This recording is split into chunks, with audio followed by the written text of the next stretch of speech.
Hello student, I'm from Lalbagh Girls City College. Today my lecture is for class 11 and the subject is civics. Students, I have told you about the two superpowers after the World War II. They were the USSR and the US.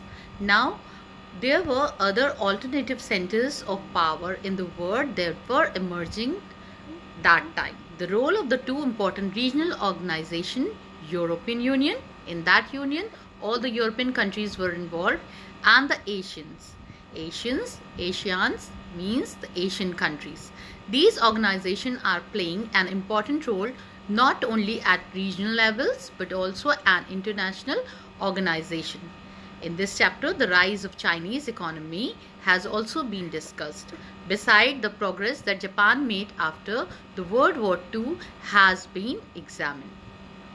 In terms of population, Japan is quite a small country, but its economy is rated to be the topmost economy of the world. Therefore, we have little hesitation in treating China and Japan as the alternative centers of power.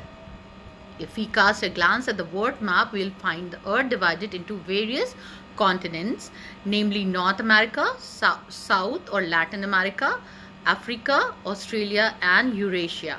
Asia and Europe are together called Eurasia. It is the single most great continent. Now, politically speaking, these continents are divided into almost 200 states, but from geographic, economic and cultural angle, we can identify only a few distinct regions. For instance, there has been a tradition of dividing Europe into eastern and western parts. Similarly, we can identify in Asia some distinct geographic entities such as China, Northeast Asia, Middle East or Western Asia. After the end of World War II, regional organizations were formed in many areas of the world such as European Union, South Asian Association for Regional Cooperation, that is commonly known as SAARC, and the Organization of African Union.